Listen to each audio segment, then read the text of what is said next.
उस वक्त तो बारिश हो रही थी ना, तो मेरा नेट अनस्टेबल था। देर तक हमने किया था 11 सम बाईचुंग वाला।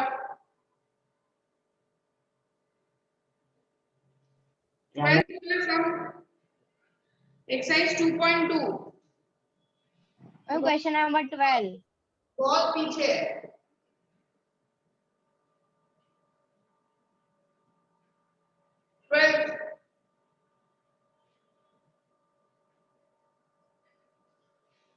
"15 years from now, Ravi's age will be 4 times his present age. What is Ravi's present age?" सबको इंग्लिश टू हिंदी करना आता है ना? Yes ma'am. समझ में आती है ना English? So 15 years from now, Ravi's age will be 4 times his present age. मतलब अगर अभी तुम 12 years के हो, ये तुम्हारी प्रेजेंट एज है, ठीक है? इससे 15 साल बाद मतलब हुआ 12 प्लस 15 ईयर्स। 15 साल के बाद मतलब प्लस 15। ओके, अभी 12 साल के हो तो 15 साल के बाद 12 प्लस 15 यानी कितने ईयर्स के हो जाओगे? 27 के, राइट? तो यहाँ पे भी रवि की प्रेजेंट एज जो है, अभी जो एज है उसको हम एक्स लेते हैं। Present age of Ravi x years after 15 years Ravi की एज हो जाएगी x plus 15 years। Correct? Understood this? Yes Everybody? Yes, ma'am. Yes. बोला है कि 4 टाइम्स, बताओ कौन सी एज किससे 4 टाइम्स होगी? 4 multiply x। Yes ma'am, 4x। क्या दिया है क्वेश्चन? मैम तो क्वेश्चन में देखो क्या दिया है, 4 टाइम्स हिज प्रेजेंट एज। 4 के बाद कौन सा दिया है? प्रेजेंट एज, मतलब 4 into x। तो मैम इक्वेशन ऐसी बनेगी ना, x plus 15 equals to 4x। Yes, ठीक है, 4 टाइम्स हो गई। ये जो है 4 टाइम्स, कौन सी? ये प्रेजेंट एज। प्रेजेंट एज ये रही, इसका 4 टाइम्स करने को बोला है।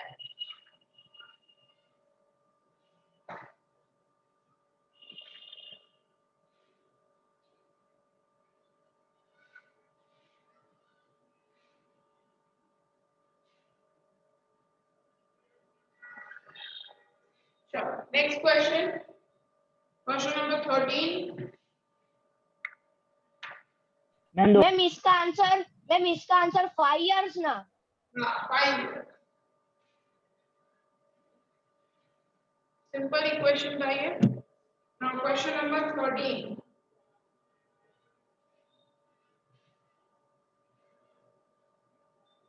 A rational number is such that when you multiply it by 5/2 and add 2/3 to the product, you get this 1/1। बेटा, वर्ड प्रॉब्लम का ट्रिक यही होता है, तुमको सेंटेंस टू सेंटेंस फॉर्म करना है, लाइन वाइज ही जाना है।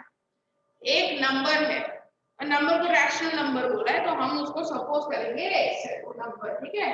Suppose a rational number be x, उस नंबर को हम x सपोज करेंगे।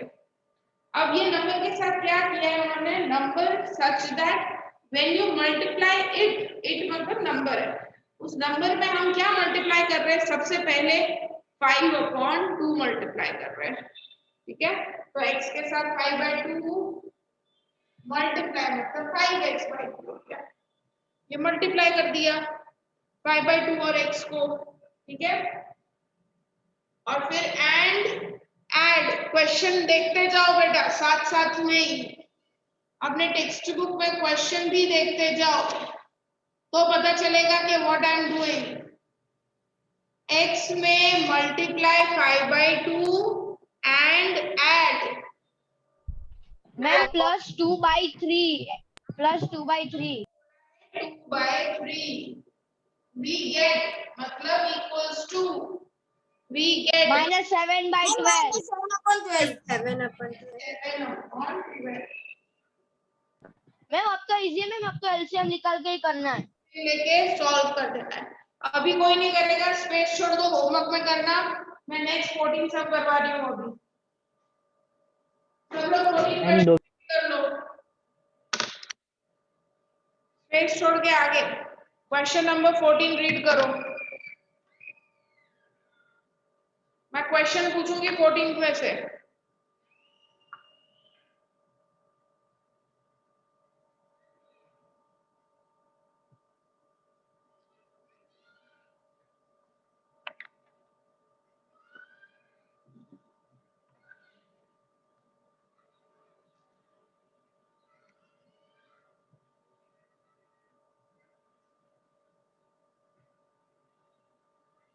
कर लिया सबने रीड? Yes ma'am.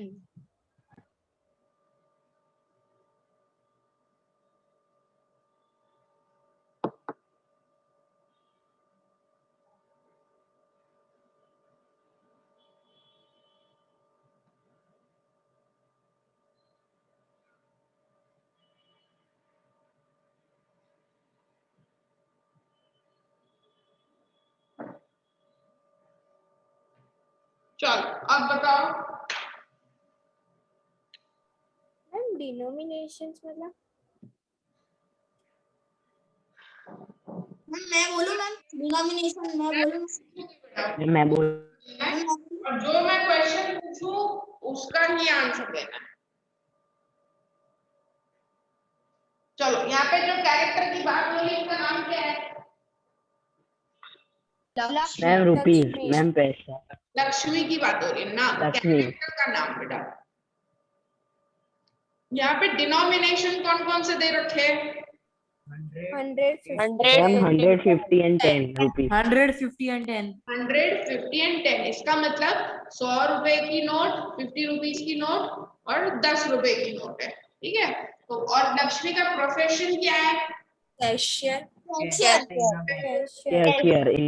कैशियर है और उसके पास 100 रुपए की, 50 रुपए की और 10 रुपए की नोट्स है। अच्छा, हमको ये दिया है कि उसके पास 100 रुपए की, 50 रुपए की और 10 रुपए की कितनी नोट्स है?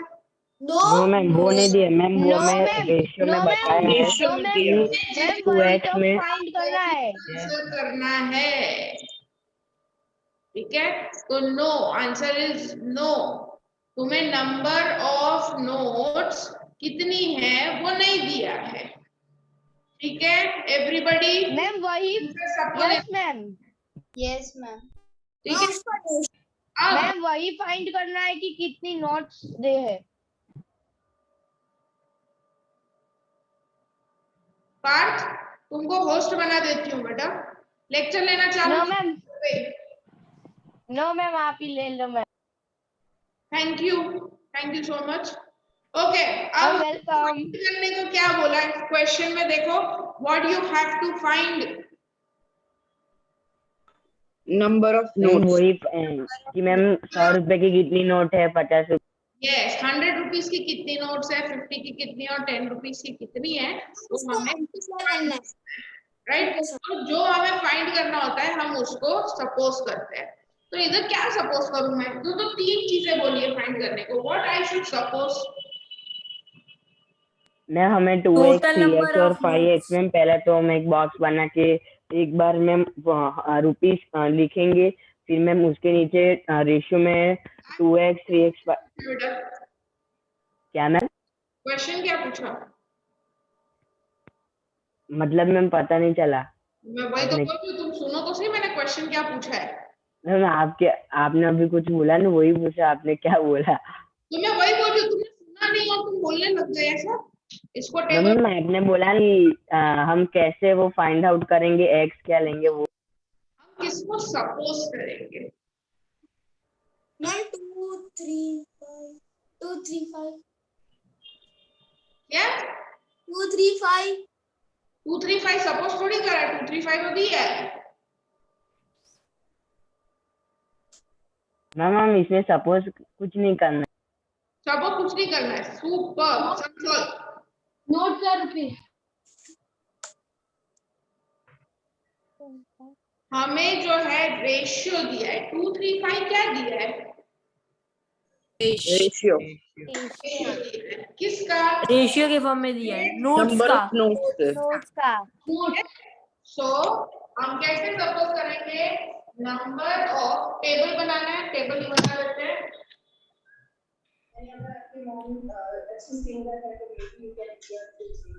अच्छे डांसर है तो you can be a good dancer, right? अच्छे डॉक्टर है तो you can be a good doctor, right? तो ये जिन में जेनेटिकली आपको 100 का डिनोमिनेशन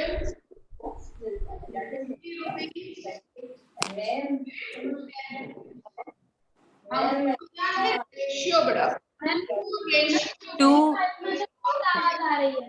ठीक है, तो रेशियो बहुत आवाज आ रही है ma'am.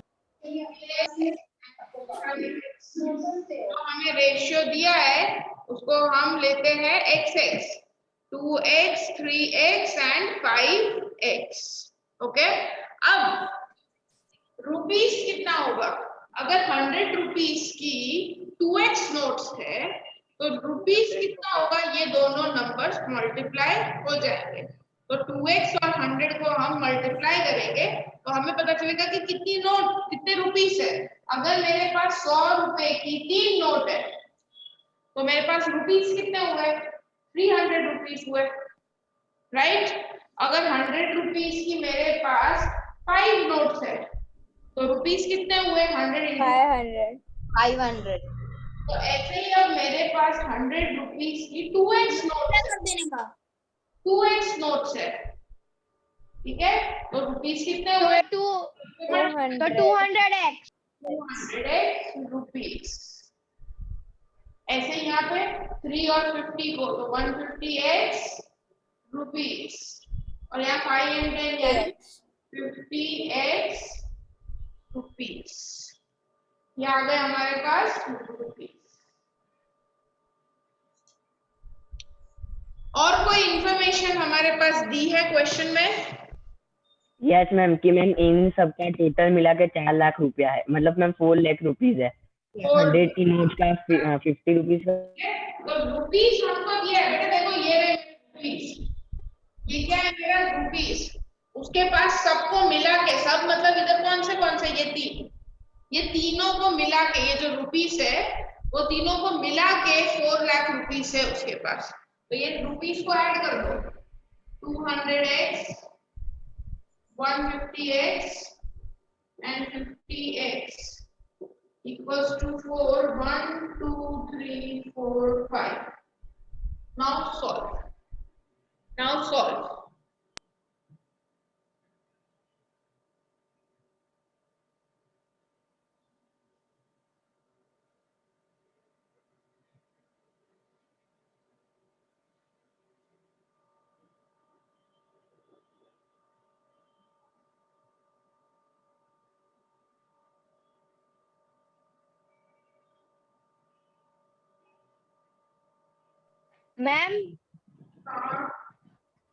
Ma'am x equals to 1000 आ रहा है। ठीक है,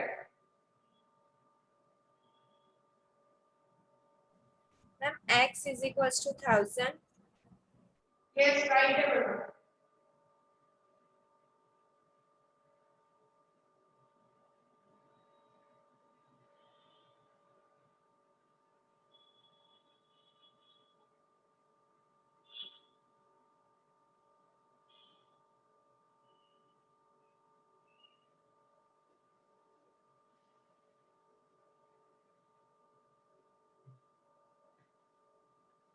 टू हंड्रेड 400 200 150 और 50 ये तीनों ऐड हो जाएंगे बेटा। 400x is 4 lakh. x की वैल्यू आ गई 1000। नोट्स आई बेटा 1000 नोट्स। अब हमको फाइंड करना है क्या? 100 रुपीस की कितनी नोट्स? ये रहा नोट्स।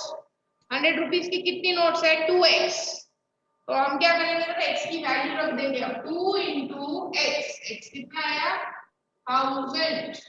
तो 100 रुपीज की कितनी नोट्स आ गई? 2000। 50 रुपीज की कितनी नोट्स आ गई? 3000 into 1000। एंड 10 रुपीज की 5,000.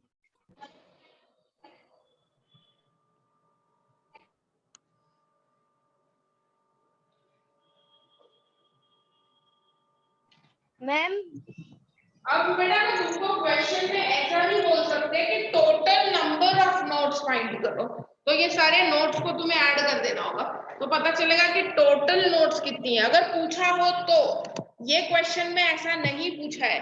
ये क्वेश्चन में तुमको पूछा है कि 100 रुपीज की कितनी है, वही बताना है। 100 रुपीज की कितनी है अलग से लिखना है, तुमको यहाँ नहीं लिखना, तुम्हें अलग से नीचे लिखना है। 100 rupees notes equals to 2000 notes. 50 number of notes of 50 rupees 3000, number of notes of 10 rupees 5,000. Ma'am मतलब वो जो आंसर है x इजिकल टू 1000 उसको 2x के साथ सब जो वो है उसके साथ मल्टीप्लाई कर देने का।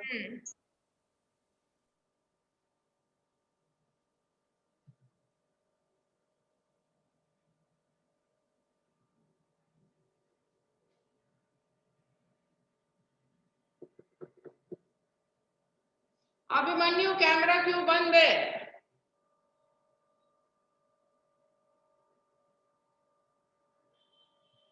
अभिमन्यु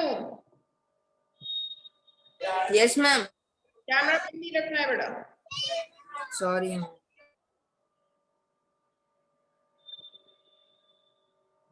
मैम यस मैम मैं 1 मिनट आया हूँ मैम। मैं अकेला हूँ ना घर पर, तो कोई बेल मार रहा है। 1 ही मिनट आया।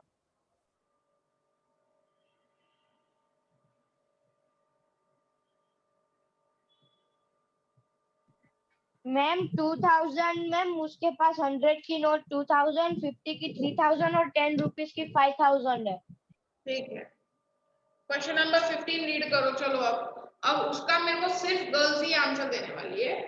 जो मैं क्वेश्चन पूछूं, जो सिर्फ गर्ल्स आंसर देगी, जो गर्ल होगा ना वो आंसर देगा, ठीक है? काव्या, रापार्थ, अंडरस्टूड ना? क्या मैम, क्या कह रहे हो आप? गर्ल्स आंसर देने वाली है 15th का। सिर्फ जो मैं पूछूं उसका आंसर सिर्फ गर्ल्स देने वाली है, तो जो गर्ल होगा वही आंसर देगा। मैम मेरा ही नाम लेना जरूरी था मैम, मेरे को आता है ना इसलिए मैं कहता हूँ। तुम्हारा अकेले का थोड़ी लिया, काव्या का भी लिया ना। तुम मेरे को बेटा सामने मेरे स्क्रीन पे दिखाई दे रहे हो, इसके लिए तुमको ना एकदम मैं ऐसे सामने ही रखती हूँ तुमको। मैम मतलब है ना, आप मेरे को ही देख रहे हो, किसी और को नहीं देख रहे हो, ऐसा ना? हाँ एग्जैक्टली, इसलिए तुम्हारा नाम निकला। ओके, अब कुछ करना मत, नहीं तो पकड़ा जाएगा। एवरीबॉडी, बॉयज ने 14th वाला तो अच्छे से आंसर दिया। Let's see what girls will do.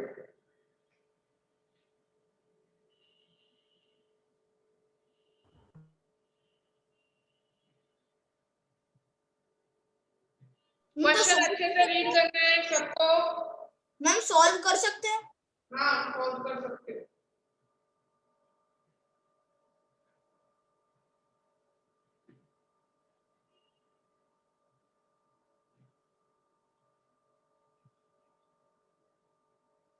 Okay girls, कौन है कैरेक्टर 15th क्वेश्चन में?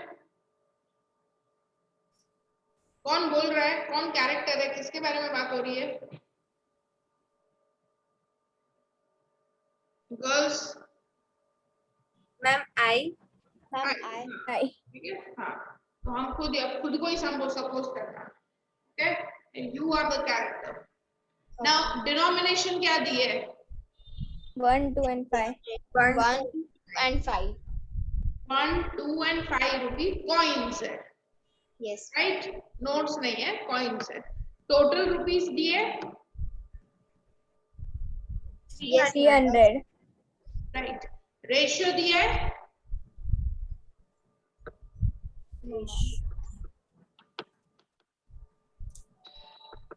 नो मैम दो मैम रेशियो नहीं दी है। Ma'am, it is 2 coins is 3 times the number of rupees 5 coins. तुमको 14th सम में ना ऐसा दे दिया था, ऐसा दिख रहा था, ये 2 डॉट्स करके ऐसा दिख गया था, ठीक है। इसमें 15 क्वेश्चन में उसको स्टेटमेंट बना के दिया है बेटा, रेशियो तो दिया है बट वो स्टेटमेंट बना दिया है उसका।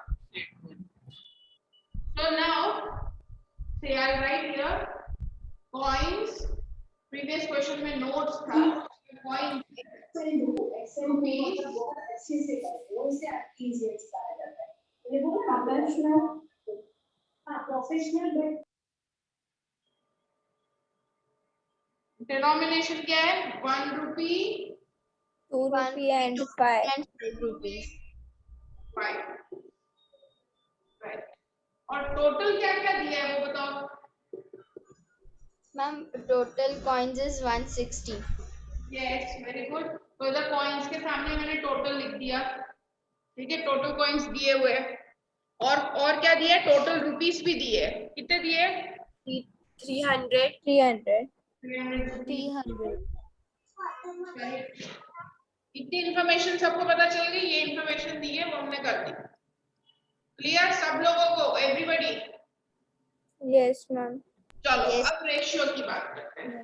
अब क्या दिया है, number of 2 rupee coin is 3 times number of 5 rupees coin. Ma'am, इसमें भी 2:3:5. नहीं 2:3 है, टाइम्स वाला देखो खाली बड़ा। Total number of 2 rupee coin is, एक काम करते हैं वो 2 रुपी को हटा दो, 2 रुपी कॉइन ही हटा दो वहां से, ठीक है। आई राइट स्टेटमेंट हियर, देखो इधर, और फिर मुझे बताना कि x किसको लोगे। Number of 2 rupees coin is 3 times मतलब multiply number of 5 rupees coin। ये दिया स्टेटमेंट में number of 2 rupees coins is 3 times number of 5 rupees coin। किसको x? Ma'am, 2:3 multiplied by 5. No बेटा 5 नहीं मल्टीप्लाई होगा, 5 rupees. देखो 2 और 5 तो तुम तब मल्टीप्लाई करोगे जब वो रुपीस लाना हो, तब मल्टीप्लाई करेंगे क्योंकि वो डिनोमिनेशन है। Ma'am, 3 multiplied by 5. नंबर मेरे पास 2 रुपए के जो कॉइन्स है ना वो कितने हैं वो मैं बता रही हूँ। मेरे पास 2 रुपए के कॉइन्स कितने हैं, जितने मेरे पास 5 रुपए है ना, 5 रुपए के कॉइन्स है ना उससे 3 गुना ज्यादा 2 रुपीस के कॉइन्स है। तो तुम मेरे को बताओ कि क्या होगा। I'll give you one example. Suppose मेरे पास 5 रुपीस के 6 कॉइन्स है, 5 रुपए के मेरे पास 6 into 3। भाई कौन है गर्ल दूसरी? देवांश पटेल। 5 रुपए के मेरे पास 6 कॉइन्स है, कितने 5 रुपीस के मेरे पास 6 कॉइन्स है। गर्ल्स मेरे को बताओ 2 रुपीस के कितने होंगे फिर according to this.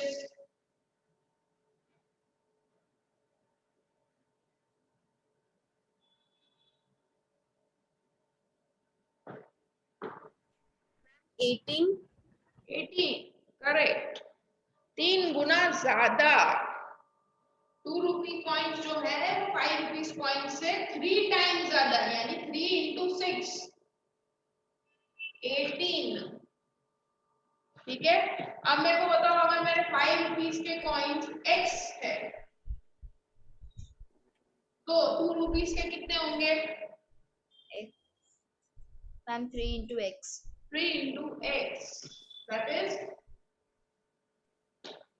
3x। Okay understood.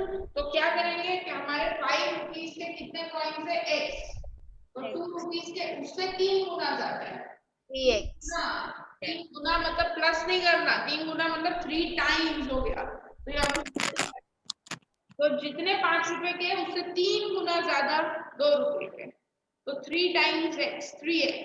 Okay same question I explain, उसका भी मेरे को 1 रुपी का बताना है। सपोज फॉर एग्जांपल मेरे पास टोटल 40 कॉइन्स है, total 1 rupee, 5 rupee, 2 rupees and 5 rupees, जिसमें से 5 रुपीस के मेरे पास 10 कॉइन्स, इसके मेरे पास 25 कॉइन्स, तो 1 रुपी के कितने हुए?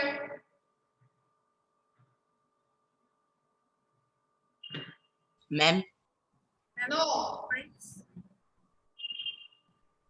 1 रुपी के कितने हुए? 5 coins. 5 coins, right. कैसे आया? What, ma'am? कैसे आया? How you got 5 coins? या आंसर 5 कैसे मैम आया? एक बार वापस एक्सप्लेन करो ना। टोटल कॉइन्स 40 है मेरे पास। This is just an example we are doing, okay. Total coins 40 है, 40, जिसमें से 1 रुपी के कितने मेरे को नहीं पता। मेरे को पता है 2 रुपीस के 25 कॉइन है, 5 रुपीस के 10 कॉइन्स है, तो 1 रुपी के कितने होंगे मेरे पास? Ma'am, 5. 5. How 5 is the correct answer. How you got this 5? Ma'am, we will plus 25 plus 10. We got the answer 35. Then we have 40 coins, so we will minus it. 40 minus 35 equals to 5. Minus, right? Total okay में ma'am. Minus किया। अब same thing I replace जो हमारा question में total coins कितने हैं? 160 coins. Total coins कितने हैं? 160। 160। 2 रुपीस के कितने हैं? 3x। 5 रुपीस के कितने हैं? x। 1 रुपी के कितने होंगे? तो जैसे उसमें तुमने पहले इन दोनों का टोटल किया था, इन दोनों का टोटल किया था, तो व्हाट इज 3x और x का टोटल? 4x. 4x। ठीक है, और फिर उसको टोटल में से माइनस। मैम किसी लड़के ने जवाब दिया।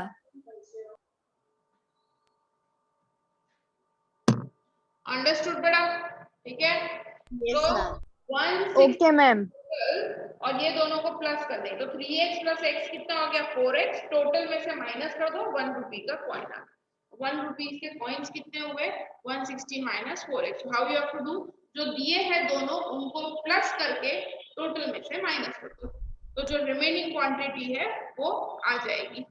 अब रुपीस, चलो गर्ल्स मेरे को बताते जाओ, अब रुपीस कैसे आएगा? 1 रुपी कितने रुपीस हुए? इधर रुपीस कैसे करते हैं? मल्टीप्लाई। इधर 1 को इससे मल्टीप्लाई, तो 1 से तो कुछ भी मल्टीप्लाई होगा वही नंबर रहेगा, तो 160 माइनस 4x। इधर बताओ क्या आएगा? Multiply. Ma'am, 5x. 6 multiply 6x rupees, ठीक है। एंड ये 5x. 5x। 5x. डन। अब रुपीस का हम टोटल कर देंगे और टोटल हमारे पास कितना है? 300। ओके, चलो do it everybody. Now everybody do it.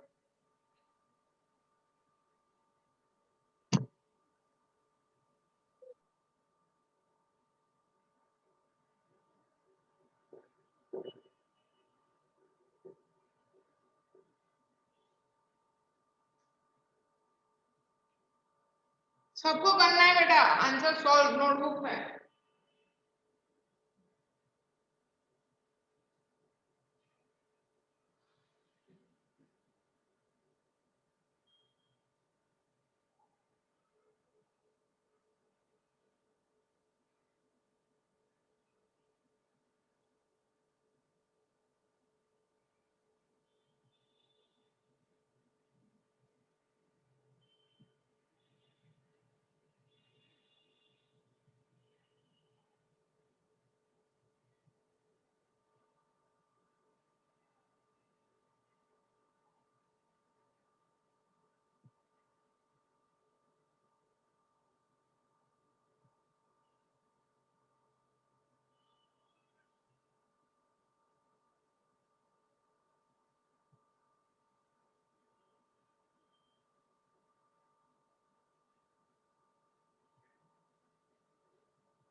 Completed? Yes, ma'am.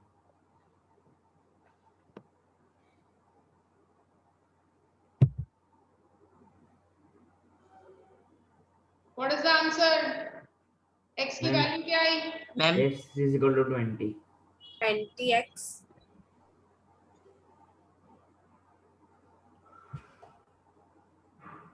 x वाले टर्म्स को पहले सॉल्व करो। -4x ये 6 + 5 हुआ 11। Ma'am, 7x. 11 - 4 7x और 160 जो है उधर चला जाएगा। 140. 140 तो 7 divided by 140 which is X is 20. equal to Ma'am, 20. 20. x = 20।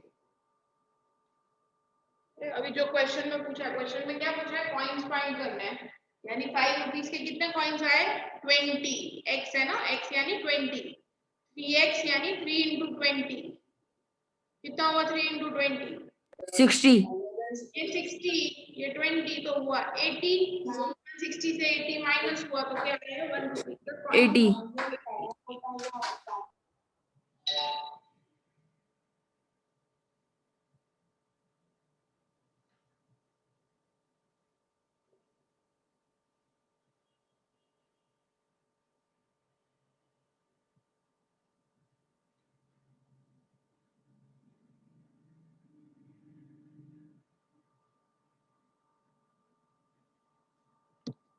चलो नेक्स्ट क्वेश्चन रीड कर लो। विनर वाला जो है वो एवरीबॉडी रीड, और ये मैं सबको पूछूंगी। Everybody read it.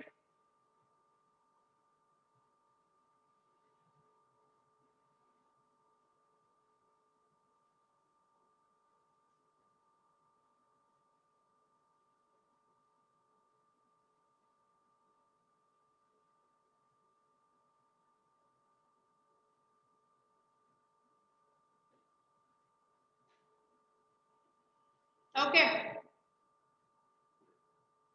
कौन सा कंपटीशन है? ऐसे ऐसे competition. कितने लोग पार्टिसिपेट कर रहे हैं उसमें? 63. 63. तो टोटल पार्टिसिपेंट्स 63। विनर्स को कोई प्राइज मिलने वाला है? Yes, ma'am. Yes, 100 ma'am. rupees. 100 rupees का grand prize. 100 rupees. 100 rupees. Right? Prize for winners हमें दे रखा है 100 rupees. पार्टिसिपेट नहीं कर रहे, और सॉरी जो जीत नहीं रहे, पार्टिसिपेट जो जीत नहीं रहे उनको भी प्राइस मिल रहा है, मतलब कुछ ना कुछ। 25 rupees. 25 rupees. 25 rupees. amount given for non-winners. Don't write losers, write non-winners. इतना 25 जो जीत नहीं रहे, मतलब सिर्फ उन्होंने पार्ट लिया, इसके लिए उनको मिल रहा है पार्टिसिपेंट्स को। ठीक है, तो amount given for non winners is 25 rupees. हमें फाइंड क्या करना है? Right amount given for participants. Participants दे रखा है, कितना है? 3000. 3000.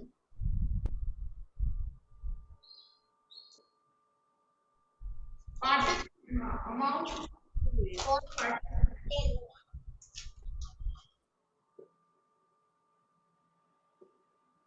वो भी दिया है, मतलब उनके पास 3000 रुपए ही है। ठीक है, 3000 रुपए है देने के लिए, जिसमें से 3000 में से ही विनर को भी मिलेगा और उसी में से जो जीते नहीं है नॉन विनर है उनको भी मिलेगा। ठीक है, दोनों के लिए टोटल मनी इज 3000। उसी में से विनर्स को देना है और उसी में से जो जीते नहीं उनको भी देना है। ओके, फाइंड क्या करना है? मैम कितने लोग जीते और कितने लोग हारे? हाँ, नहीं, एक ही चीज फाइंड करनी है। ओके. कौन सी चीज बोलिए फाइंड करने को? Number of winner. Find the number of winner. Suppose कर ले, अब विनर्स को भी एक्स ले सकते हो और नॉन विनर्स को भी एक्स ले सकते हो, ठीक है, दोनों को कर सकते हो। नंबर ऑफ विनर्स अगर एक्स है तो नंबर ऑफ नॉन विनर्स मतलब जो जीते नहीं वो कितने होंगे? 63। x minus 63 minus x। हमेशा टोटल में से माइनस होता है। यस मैम, वो गलती हो गई। टोटल लोग कितने हैं? 63 में से x जीते तो कितने नहीं जीते? 63 माइनस x। राइट। अब अमाउंट हमको ऑलरेडी पता है किसको कितना मिल रहा है बेटा, तो सीधी इक्वेशन, ये विनर्स है, x विनर्स को मिल रहा है 100 रुपीज, हर एक विनर को मिल रहा है 100 रुपीज। ऐसे कितने विनर्स है? x, तो मल्टीप्लाई करो दोनों को, कितना हो गया? 100x। 100x प्लस जो नहीं जीते वो कितने हैं? 63 माइनस x, उनको कितना मिल रहा है? 25। दोनों को भी मल्टीप्लाई कर देंगे। टोटल इन दोनों का टोटल रुपीस है 3000 ठीक है। चलो सॉल्व दिस।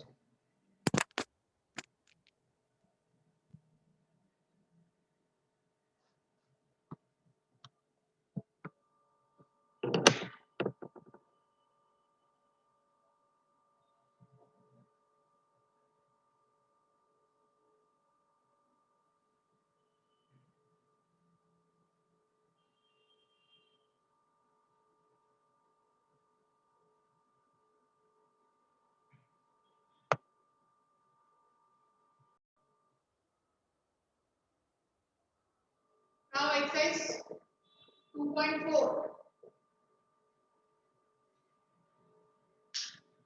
वर्ड प्रॉब्लम करेंगे 2.4 के।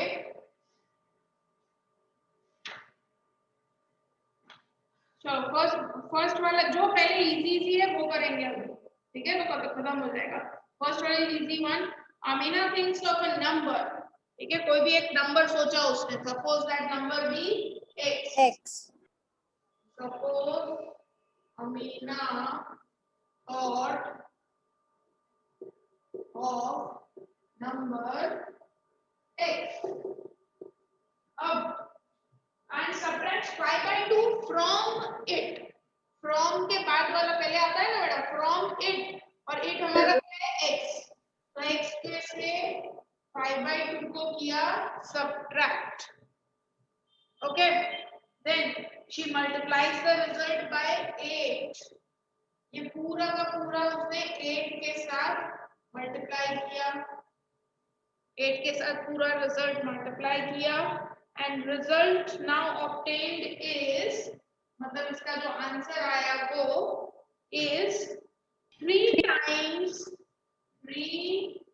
मतलब फिर से multiply 3 times the number which she had thought. उसने कौन सा नंबर सोचा है? x।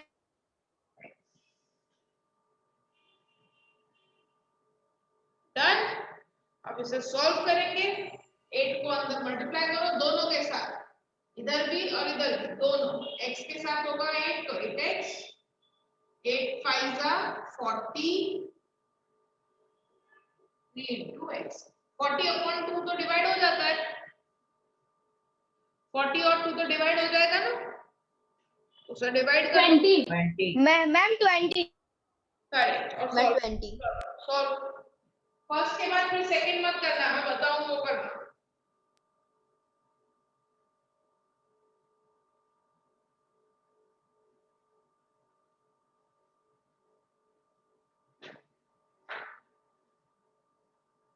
मैम आंसर आ गया, बोलो। 4। मैम 4 आंसर आता है। 25 4 करेक्ट।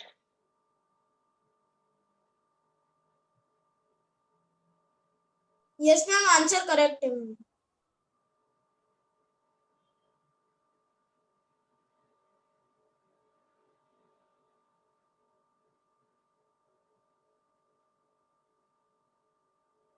करेक्ट। चलो अब उसके बाद सेकंड वाला नहीं करेंगे अभी हम।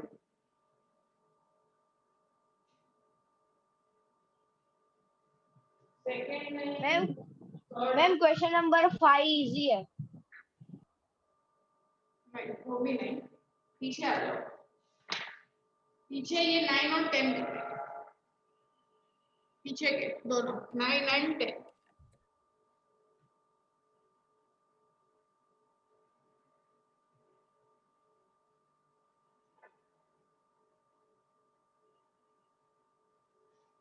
Nine and 10।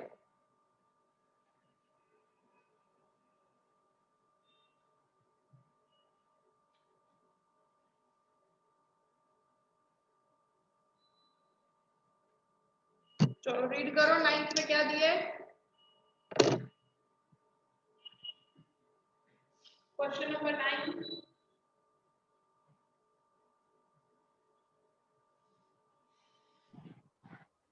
A grandfather is 10 times older than his granddaughter.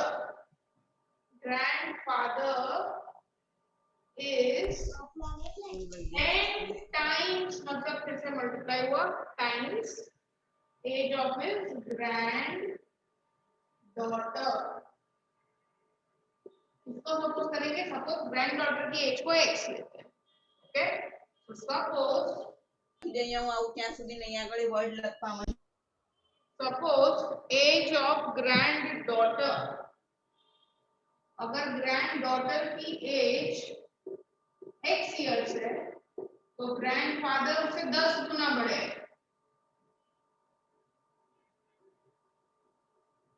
10 times है तो 10x हो गए, राइट। 10 टाइम्स। आगे, he is also 54 years older than her। ठीक है, ग्रैंडफादर जो है, ग्रैंडफादर की एज कितनी है, 10x। he is अपनी डॉटर से 54 इयर्स बड़े हैं। ठीक है, इधर ध्यान रखना बेटा, इधर ही 10x आएगा और इधर ये ग्रैंडफादर की एज है 10x और ये ग्रैंड डॉटर की एज है। डॉटर की एज से 54 इयर्स बड़े है grandfather. Okay, solve this equation.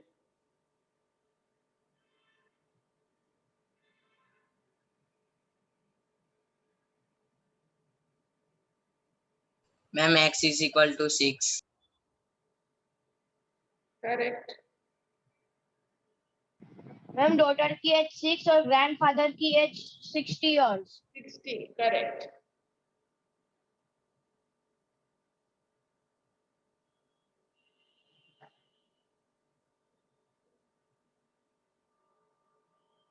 Grandfather में 6 मल्टीपल में 10 कर देने का ना।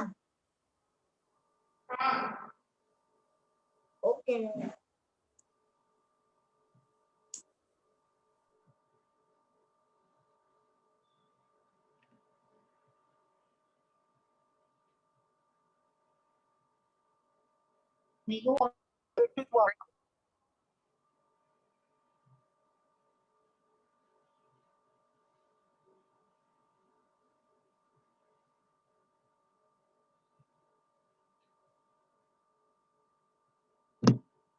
नेक्स्ट 10। मैम x की वैल्यू 6 है। हाँ बेटा 6 है। x की वैल्यू यानी ग्रैंड डॉटर की 6 है तो ग्रैंडफादर से 10 टाइम्स यानी 10 into 6 60 हो जाएगा। Aman's age is 3 times his sons age. ये सबको होमवर्क में करना है, ये सब खुद करना है, मैं एक्सप्लेन कर रही हूँ। Aman's age is 3 times his sons age. उसकी सन की एज 3 गुना है, मतलब सन की एज अगर x है तो अमन की उसकी 3 टाइम्स ज्यादा। कितनी हो गई, 3x। 3x। ठीक है, 10 years अगो, अगो मतलब माइनस, दोनों के एज में, एक की एज है x, एक की एज है 3 गुना उससे ज्यादा यानी 3x। 10 years अगो का मतलब दोनों में 10 years माइनस। अगो का मतलब आफ्टर बोला होगा तो प्लस करते, अगो मतलब माइनस, दोनों के एज में -10 -10 हो जाएगा। 10 years ago he was 5 times his son's age. क्या इक्वेशन बनेगा? 5 times his son's age.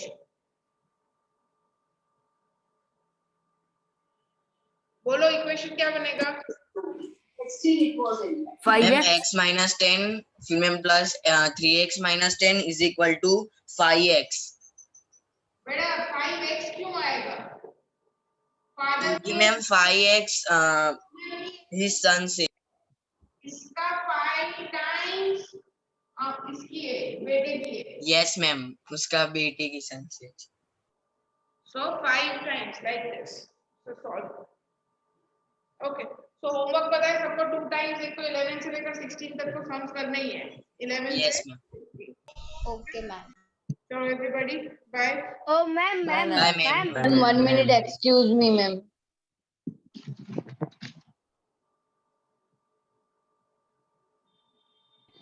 Excuse me, ma'am. हाँ बोलो. मैम ये 2.4 में आपने फर्स्ट 9 और 10 करना है मैम, वो 2 टाइम्स अभी करना है. नहीं अभी नहीं करना. Okay ma'am, bye. Bye. Bye, Bye. Bye, ma'am. Bye. Bye ma'am. Bye, ma'am. Bye. Bye, ma'am.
पंक्ति वर्कशीट मिली आपको?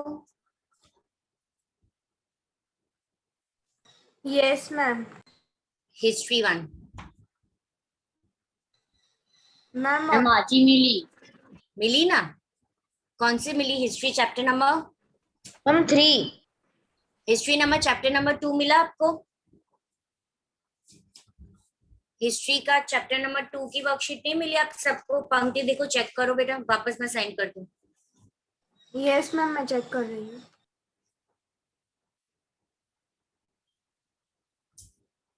मीत अपने वर्कशीट हिस्ट्री नंबर 3 की चेक की? Good afternoon ma'am. Good afternoon Yash. Ma'am history chapter 2 की है, चैप्टर 3 की नहीं मिली अभी. चैप्टर 3 नहीं मिला? 2 Yes, मिल गई है आपको?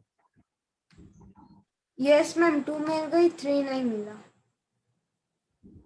मीत आपके पास कौन सी है देखो?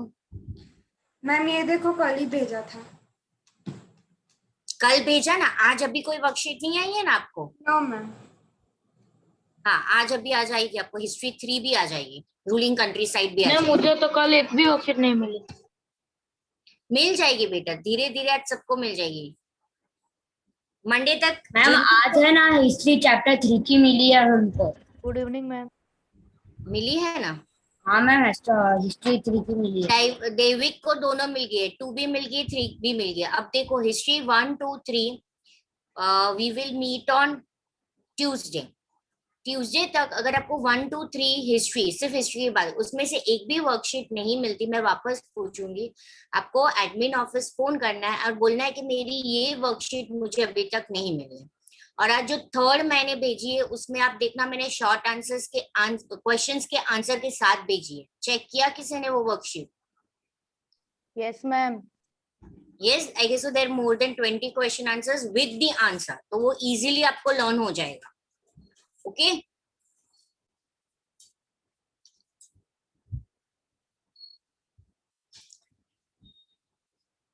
So it is now your duty by Tuesday you have to see कि आपको हिस्ट्री की 1 2 3 तीनों की तीनों वर्कशीट आपके पास होना चाहिए। केविन तुझे मिली वर्कशीट? यस मैम मिल गई। कौन कौन सी मिली? हम 2 मिनट चेक करके बताता। चलो rest. Yash on your video. दैवी मैम मुझे भी हिस्ट्री चैप्टर 3 की मिल गई है। हाँ मैम मुझे 2 और 2 की नहीं मिली। 2 की नहीं मिली। देवी का बाहर हो अभी? मैम मेरे को 2 और 3 की दोनों की मिल गई। मिल गई। अच्छा तो देखो मिल जाएगी आज तक। अगर ट्यूसडे तक किसी को भी नहीं मिलता है तो उसे फोन करना है और सिर्फ बोलना है तो तुरंत आपको मिल जाएगी। ठीक है मैम 2 की मिल गई है। और 3 की नहीं मिली मैम। तो मैंने क्या बोला, ट्यूसडे तक आप सबको वेट करना है, खुद से आपको फोन करना है। ओके कि ये वर्कशीट पेंडिंग है तो मिल जाएगी आपको तुरंत, इमीडिएटली मिल जाएगी। दृष्टि आपको मिला बेटा? मैम चेक करना पड़ेगा। मैम चैप्टर 2 का मिल गया था। हाँ तो दृष्टि आपके आगे के भी वर्कशीट पेंडिंग होगा, ज्योग्राफी 1, सिविक्स 1 एंड हिस्ट्री 1। आपको भी एडमिन ऑफिस फोन करना है और आपको बोलना है कि मैं न्यू एडमिशन हूँ, मुझे आगे की वर्कशीट प्लीज भेज दो। तो क्या करना, आप एक बार ये सारी वर्कशीट सॉल्व कर देना। मैं इसलिए बोल रही हूँ क्योंकि कुछ डाउट होता आप पूछ सकते हैं। यस दृष्टि बोलो बेटा। मैम वर्कशीट्स तो मिल गई है पर वो थोड़ा थोड़ा मैंने किया भी अंदर से।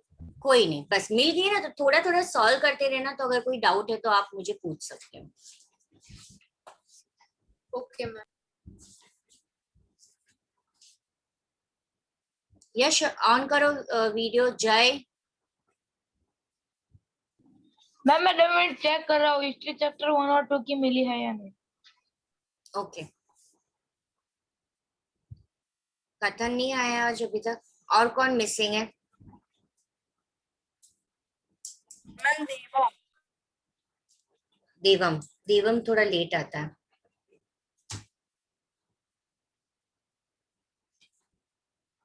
Everyone be ready with the civics.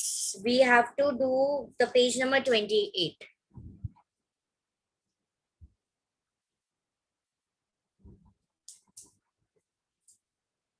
Okay जय। मैम अगर हमें आज हिस्ट्री चैप्टर 3 की मिल जाती है वर्कशीट तो हम ट्यूसडे तक दोनों सॉल्व कर सकते हैं। कर देना। You don't have to wait for anything. See, you have to keep solving. The minute you get the worksheet, उस वीक में आपको कंप्लीट कर देना है। तो जब भी हमारे 3 लेक्चर में से कोई भी एक लेक्चर में आपको कोई डाउट होता है पूछ सकते हो। और वर्कशीट 3rd में तो मैंने सारे question answer, short question answers with answer दिए हुए हैं। ठीक है, सिर्फ आपको ऑब्जेक्टिव खुद से सॉल्व करना है। यस मैम मतलब वो हम ट्यूसडे तक आपको मतलब डाउट पूछ ले तो चलेगा ना? हाँ हाँ चलेगा। ट्यूसडे ही पूछना है सबको डाउट। और इसीलिए मैंने बोला ना कि ट्यूसडे जिसको नहीं मिला है उसको फोन करके मंगवा भी देना है। Okay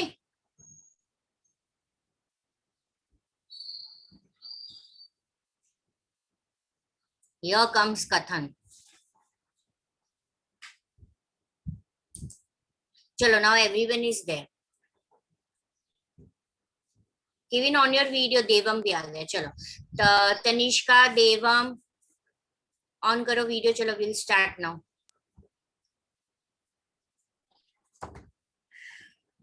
Okay Shaurya, what we did in the last lecture beta? Ma'am, we did the civics chapter number 2. But what we did in that, what we were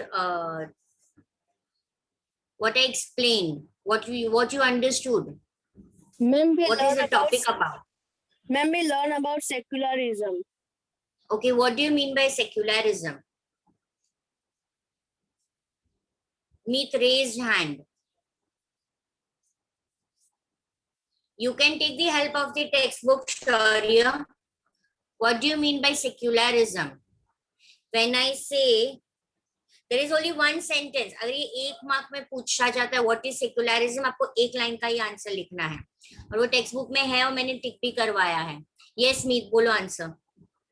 Yes, ma'am. The Indian Constitution allows individuals the freedom to बेटा वो live by. उतना बड़ा answer नहीं देना है. 1 marker है तो सीधा लास्ट लाइन है secularism. Secularism refers to separation of a religion from the state. State. Secularism का मतलब होता है कि जब स्टेट एक रिलीजन को प्रमोट नहीं करती है और वो रिलीजन को और स्टेट पावर को सेपरेट रखती है. ठीक है ना. फिर हमने पढ़ा भी, we learned it why it is important to have a separate religion from the state. So what were the reasons? कौन मुझे reasons बताएगा कि क्यों, कौन सी वजह से, कौन सी रीजन से हमने रिलीजन को स्टेट पावर से सेपरेट रखा है?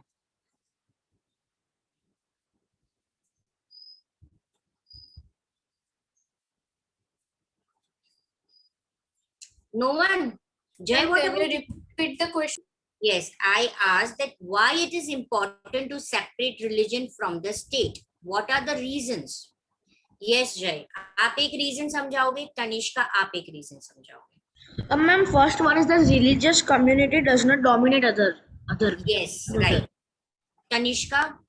Yes, ma'am. Ma'am, because there are many religions living in a country, so there will be no fight between those religions. Thereby, there are separate religions. Yes, Meet? Yes, ma'am. And the community of same members dominate the same the lower castes. Okay. Any other point? You all had missed one point. Ma'am. Yes. Ma'am, the upper caste people discriminate with the lower caste people. That comes in the Jai point that there is if we didn't, then there would be a domination of major to the minority. अगर हम लोग secularism मतलब state power और reason power में difference नहीं रखेंगे तो वो पूरे स्टेट को एक ही पावर पे चलाने लगेंगे. जैसे कि अगर सीएम जैसे कि वो कोई एक रिलीजन से बिलोंग करता है तो वो सिर्फ पैर उनके साथ ही करेगा, बाकी सबके साथ. Yes. Then one more reason. Nirmit Agarwal कौन है?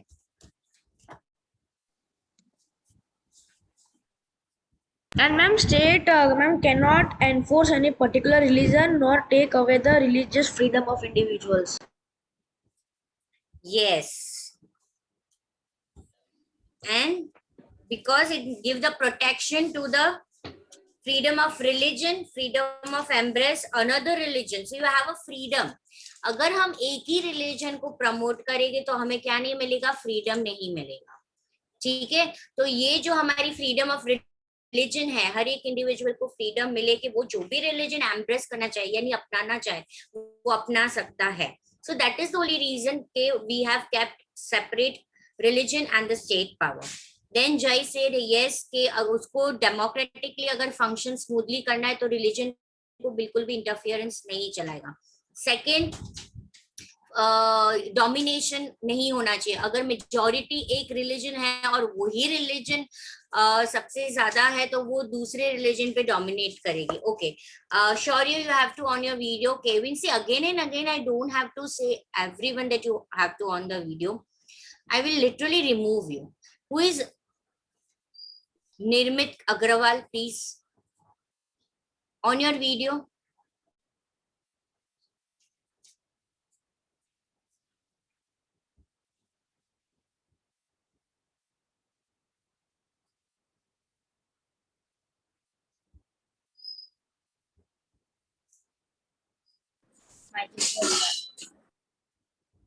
What happened, Meet? Ma'am, I think so. He left. He left, yes. Okay. चलो, तो ये हमने समझा था कि क्यों सेपरेट रखा जाता था रिलीजन और स्टेट पावर. फिर हमने पढ़ा था इंडियन सेक्युलरिज्म. स्पेसिफिकली इंडिया ने सेक्युलरिज्म फॉलो किया था और उसके 3 ऑब्जेक्टिव्स थे. ठीक है.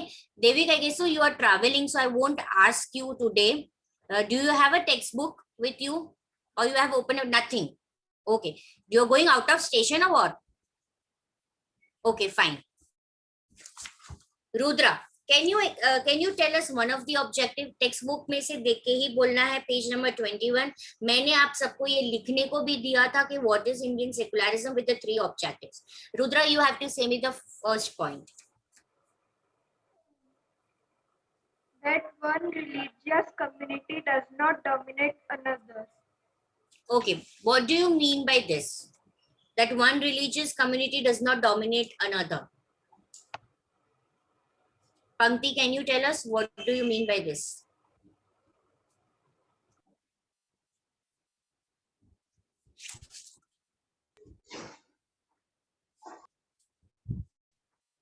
Yes, ma'am. Yes, ma'am.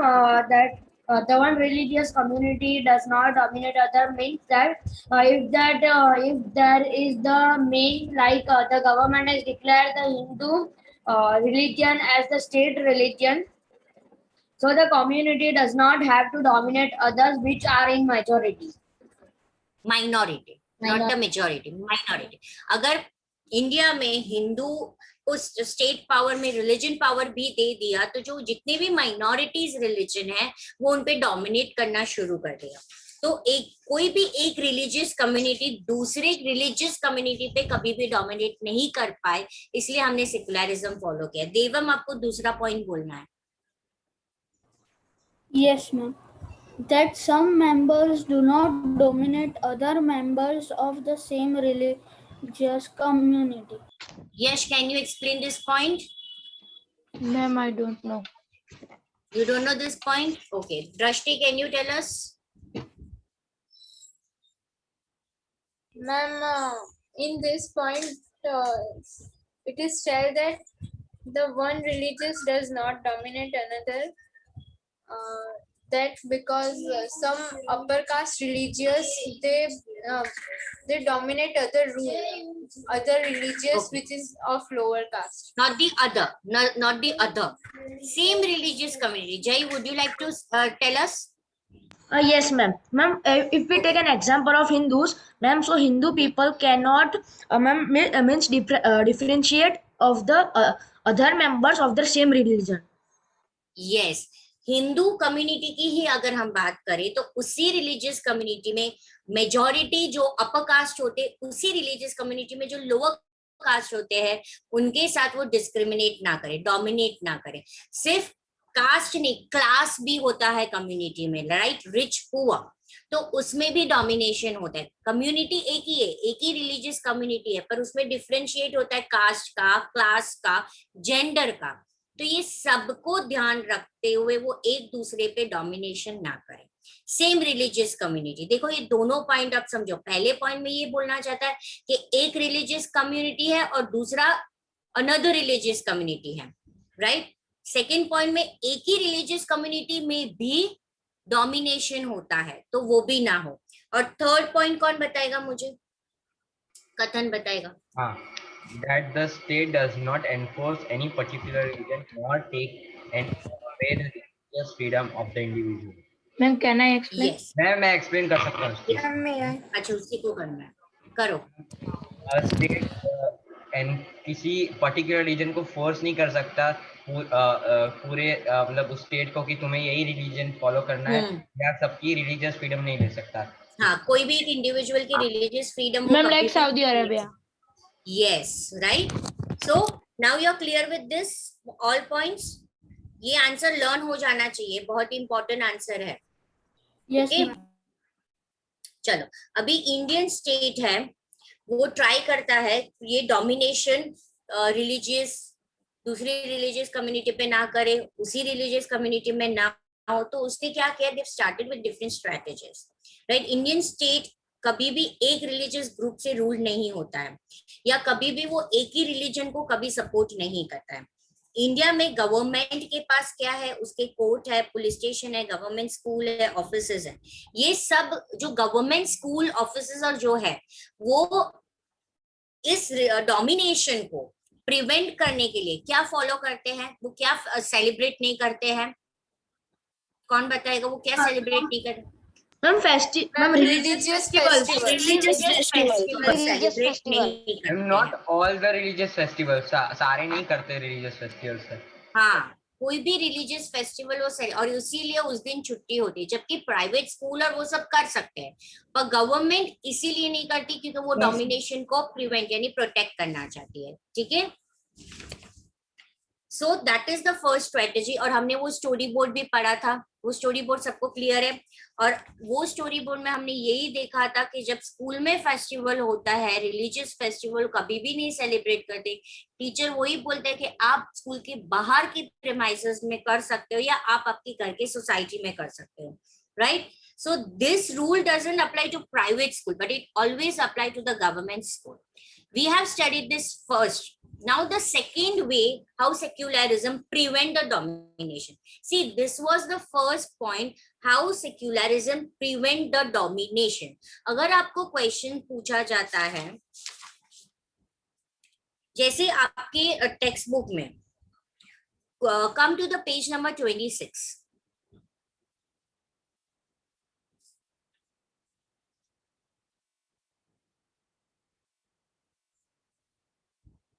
There is a statement given, right? The Indian state both keeps away from religion as well as intervene in religion.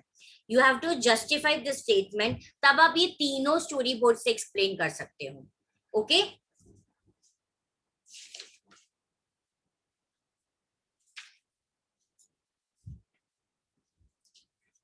Ma'am, there are only 2 storyboards.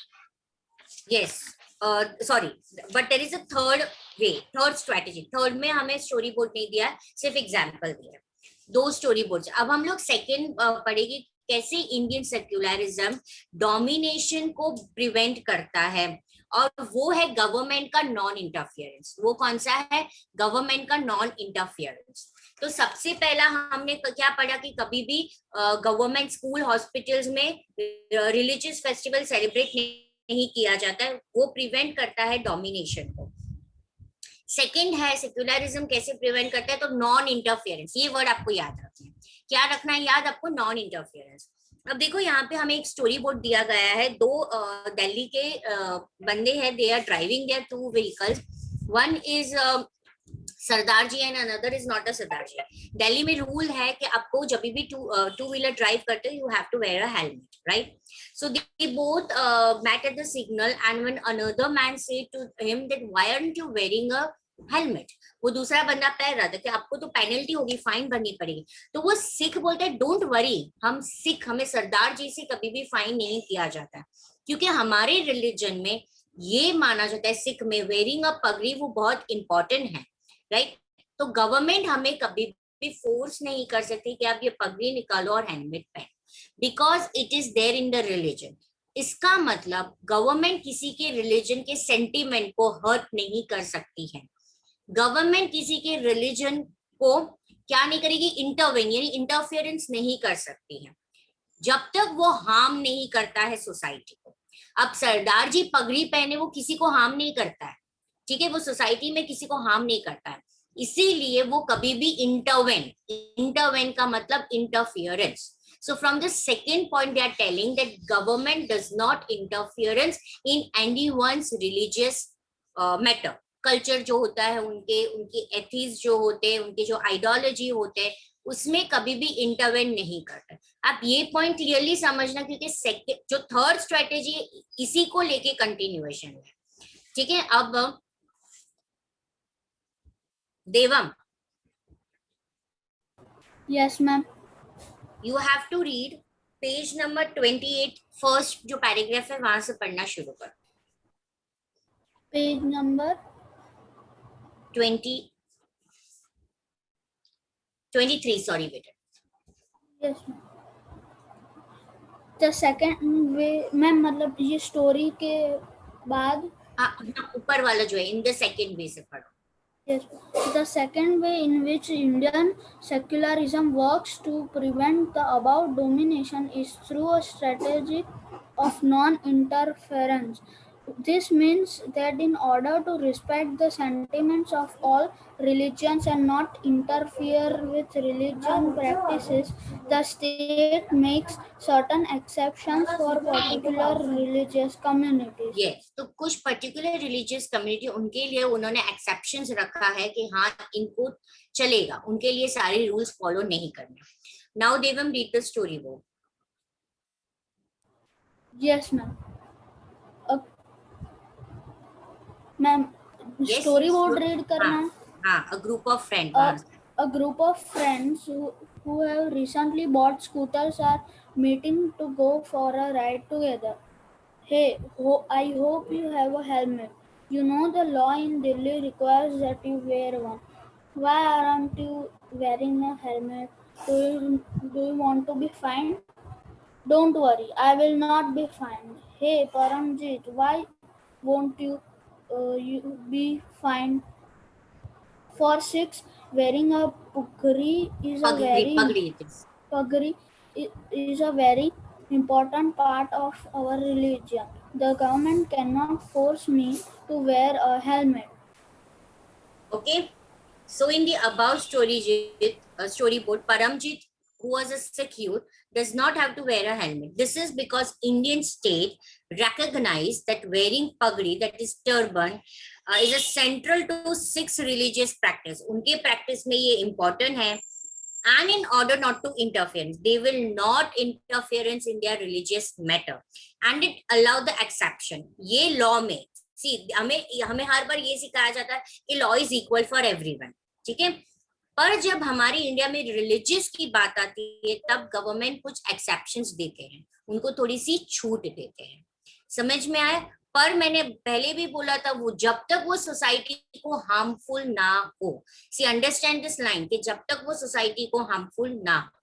The minute कोई religious matter ऐसे होते हैं कि वो ऐसे बोले कि हमारे रिलीजन में तो ये करना है, पर उसके वजह से पूरे सोसाइटी को, पूरे नेशन को अगर तकलीफ होती है तो गवर्नमेंट इंटरफियरेंस करेगा. सो that is a third point. Okay Tanishka, you have a doubt beta? Ma'am, like Havan? Yes, ma'am. Meet, wait.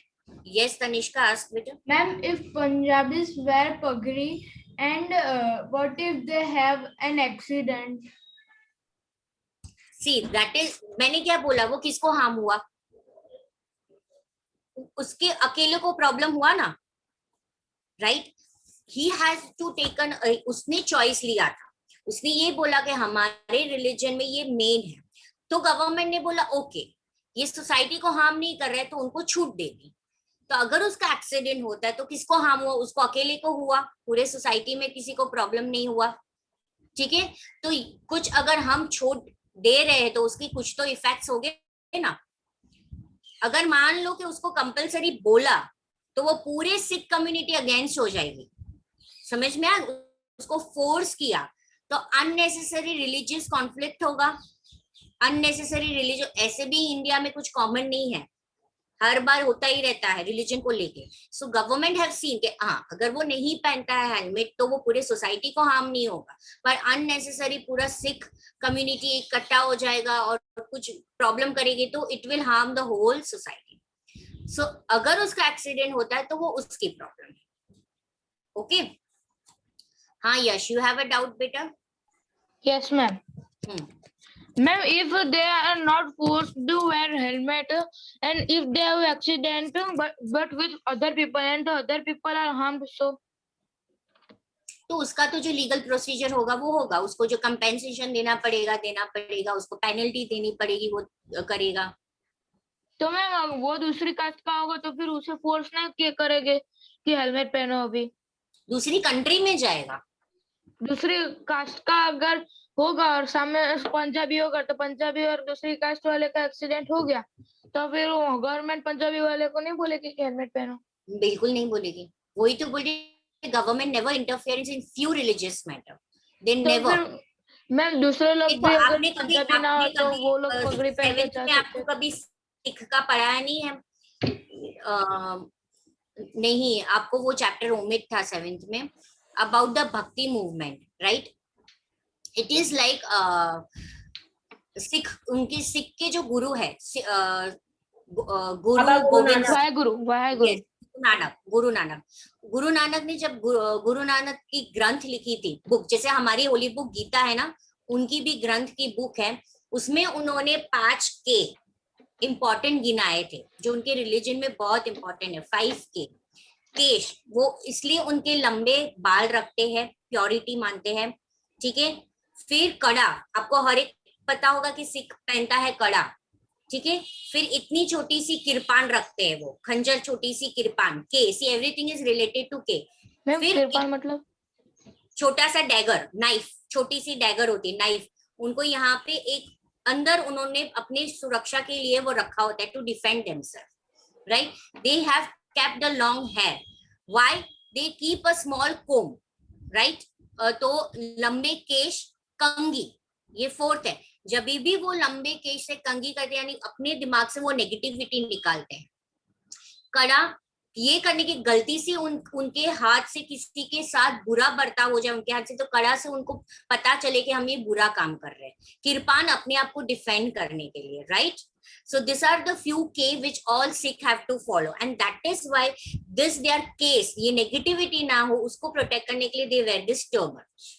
And the last one is what? And the last one is the kacha, the last K, usually a Sikh man wears.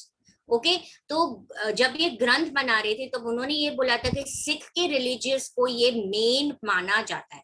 आप देखना कोई भी, हाँ, फिर उनकी wish होती है, जरूरी नहीं है कि हर एक सिख को वो पहनना होता है, उसकी विश है, वो बड़ा हो, doesn't want to wear the पगड़ी, वो बाल कटवा भी देते हैं, right.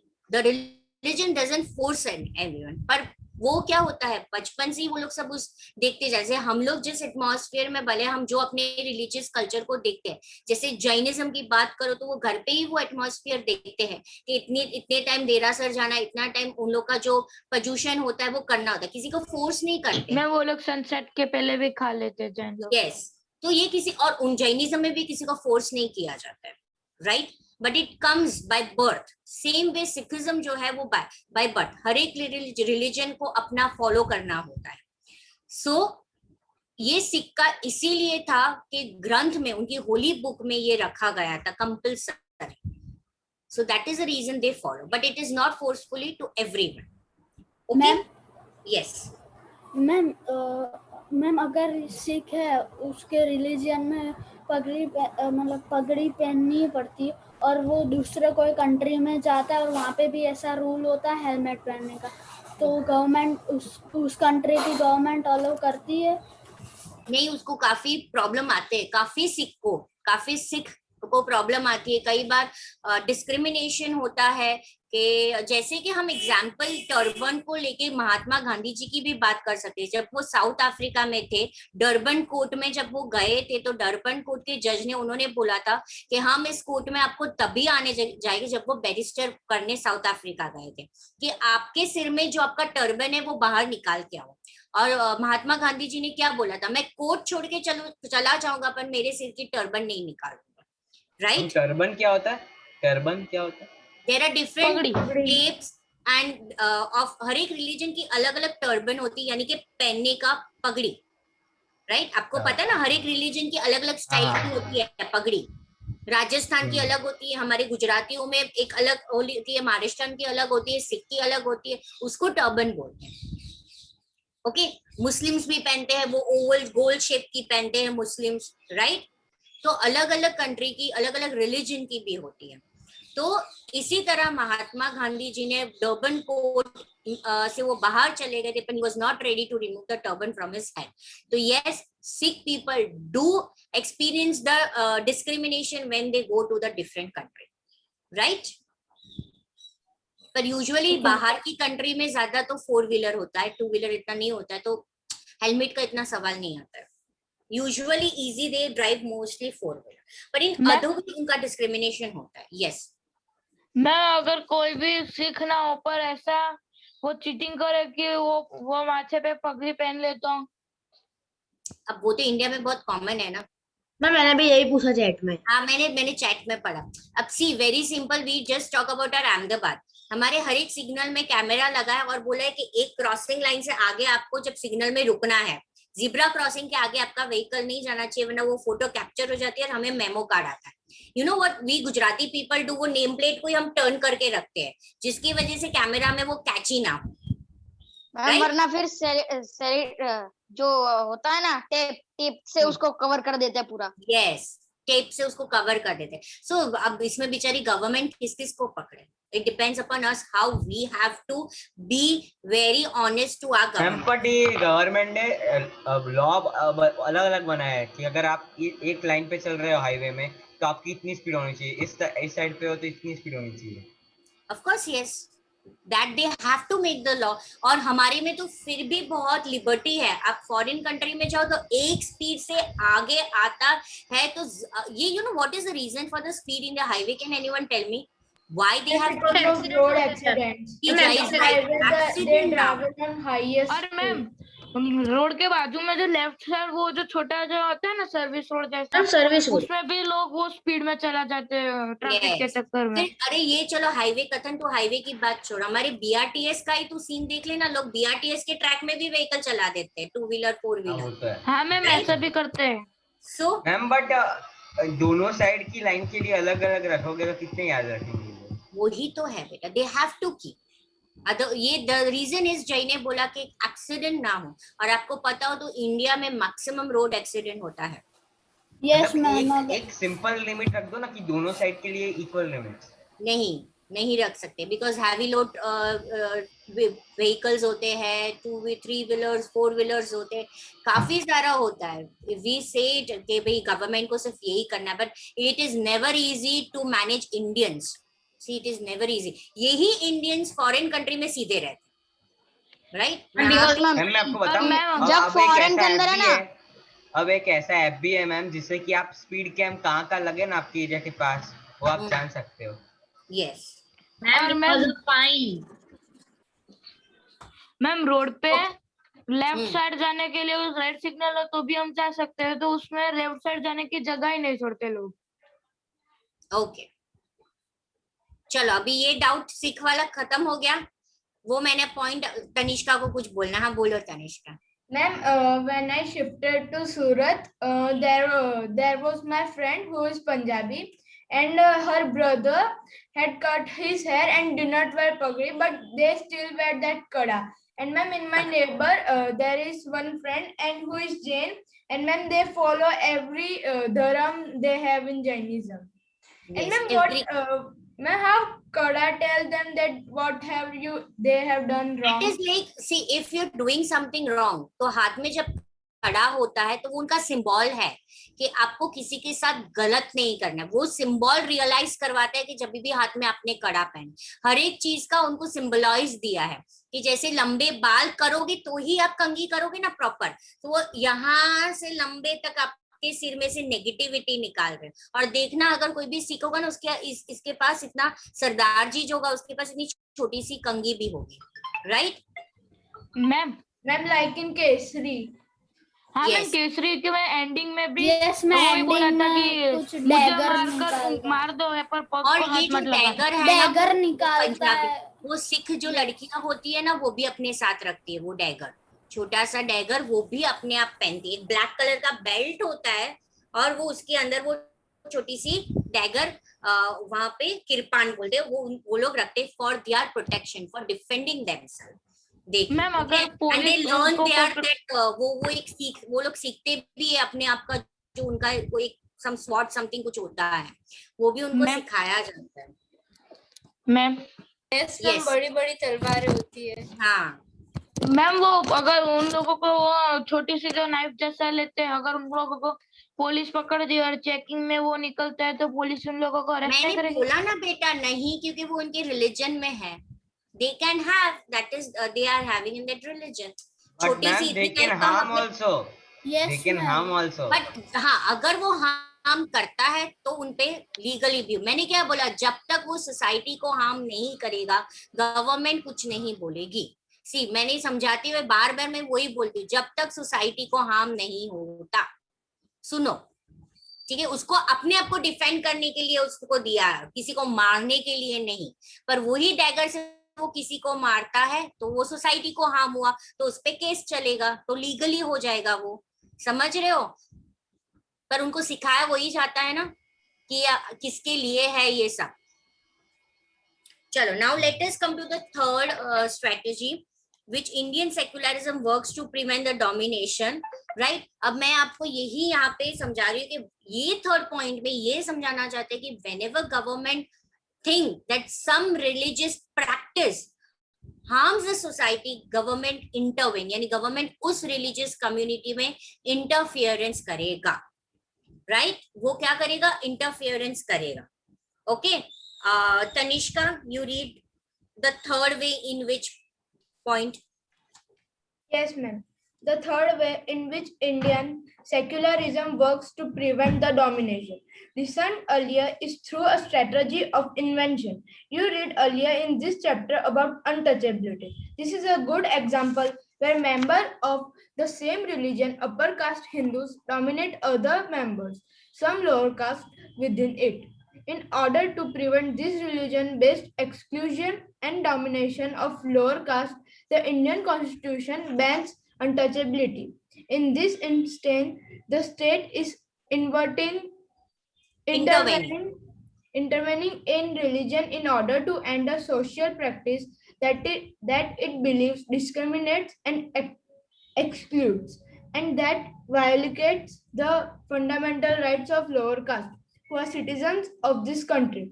Similarly, to ensure that law relating to equal inheritance rights are respected, the state may have to intervene in the religion-based personal laws of communities. Okay. So the third way in which Indian secularism works to prevent the domination, the strategy of intervene, right?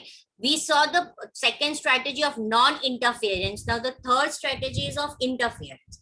Whenever the government feels that this practice is harming the society, for example, practice of untouchability, right? Earlier we have seen that untouchability was practiced. तो अब ये law बना दिया है कि अगर कोई भी upper caste Hindu lower caste पे dominate करेगा और dominate करने पे वो untouchability practice करेगा तो वो उस पे क्या हो जाएगा? पेनल्टी, पनिशमेंट मिलेगा, राइट? इसीलिए हमारे इंडियन कॉन्स्टिट्यूशन ने अनटचेबिलिटी को बैन कर दिया. ऐसी कोई दूसरी प्रैक्टिसेस आपको याद है? I want another example rather than untouchability, which is banned by a government. Sati Pratha. Yes, Sati Pratha, right? One more. And the Dahej one, Dahej. Dowry, right? We have studied in standard 7 domestic violence. Dowry को लेके. Yes. Child marriage. Child marriage, yes. Ma'am, girls can't study. Child labor, yes. Ma'am, girls can't study. Okay. That is, but not religion. See, child labor, then girls study, that is not religious matter. मैं religion को लेके बता रही हूँ, सिर्फ religion को लेके बता रही हूँ. हाँ, child marriage और ये सब laws है, ठीक है. दूसरे जो है, कभी आपने फीमेल इन्फेंटिसाइड सुना है? No ma'am. No ma'am. Okay. जब आप सबको पता है कि यहाँ पे इंडिया में बैन है on knowing the gender of a child when it is in the stomach वूम of the women. सबको पता है ना, बैन है कि हमारे इंडिया में बताया नहीं जाता है. ये बैन है. यस. ये बैन क्यों हुआ था? पहले इंडिया में बैन नहीं था. जब सोनोग्राफी से ये जब इन्वेंशन हुआ था कि सोनोग्राफी से आपको पता चलता है कि वुमेन के वूम में जो बच्चा है वो मेल है कि फीमेल. आज बाकी सारी कंट्री में वो एनवेलप दे देते हैं और पता होता है प्रायर से कि वो लड़की है कि लड़का. इंडिया में भी पहले वो बैन नहीं था, राइट? पहले छूट थी, पर जब सोनोग्राफी से उन्हें बार बार बताया जाता था कि वो फीमेल है तो क्या किया जाता था? मार देते थे. यस, अबॉर्शन बार बार किया जाता था, ठीक है. So it is what? It is against our fundamental right of life. Okay. तब गवर्नमेंट ने उस पे इंटरफियरेंस किया और लोगों ने ये बोला कि हमारे रिलीजन में तो ये बोलते हैं कि लड़कियां नहीं चाहिए, हमारे रिलीजन में तो ये बोलते हैं लड़का ही चाहिए, मेली इनहेरिटेंस होना चाहिए। ओके मैम उसके बाद बैन कर दिया। कम्युनिटी को हार्म करता है। Yes okay so female infanticide, I'm explaining this you because there is a textual question answer. See second question है, while the government intervene if some religious group says that their religions allow them to practice infanticide, that is killing a small child, a small baby when it is already in the womb of a woman. ठीक है, जब वो women के पेट में ही होता है और आप उसको मार डालते हो, उसको इन्फेंटिसाइड बोला जाता है। ओके तो वो फ्यूचर्स को ही पूरा निकाल देते हैं, वो एग को डेवलप ही नहीं होने देते हैं। और आज भी इंडिया में इलीगल होता है, ऐसा नहीं है कि नहीं होता, इलीगली होता है। काफी ऐसे डॉक्टर्स है जो इलीगल कर देते हैं और होता है, पर हाँ रेशियो जो था वो काफी कम हो गया। इसीलिए सोनोग्राफी में कभी भी डॉक्टर रिवील नहीं करता है वो पर्सन को, वो फैमिली मेंबर को कि क्या है। क्लियर? जब बार बार ये चीजें होने लगी, अबॉर्शन का बार बार ये चीज होने लगी, जब गवर्नमेंट को पता चला तो उस पे बैन लग गया। तो यहाँ पे ये क्वेश्चन दिया कि गवर्नमेंट विल इंटरवेन, जब हम थर्ड स्ट्रेटेजी बोलते हैं कि गवर्नमेंट उसमें इंटरफियरेंस करेगी जब कोई रिलीजियस ग्रुप ये बोलेगा कि उनका रिलीजन तो अलाउ करता है, राइट? तो I want the answer, yes, can government interference in this? Yes, yes ma'am. Kevin, don't say this, government can interference. Yes. Devam had already answered because what it Yes, is, ma'am. it is harming the whole community. और वो जो person है, वो जो women है, वो जो बच्चा है जो अभी बाहर नहीं है, उसकी right to life, one of our article, one of our fundamental right to life, वो आप उससे छीन रहे हो, आप वायोलेट कर रहे हो आपका फंडामेंटल राइट। आप क्या कर रहे हो? आपका फंडामेंटल राइट वायोलेट कर रहे हो। तो दिस ये क्वेश्चन का आंसर है जो आपको खुद लिखना है, टेक्स्ट बुक में इसका आंसर नहीं दिया है। You have to write in your own words. तो मैंने आपको एक्सप्लेन किया है, फिर आप लिख सकते हो। इसका आंसर कहीं पे भी टेक्स्ट बुक में आपको नहीं मिलेगा।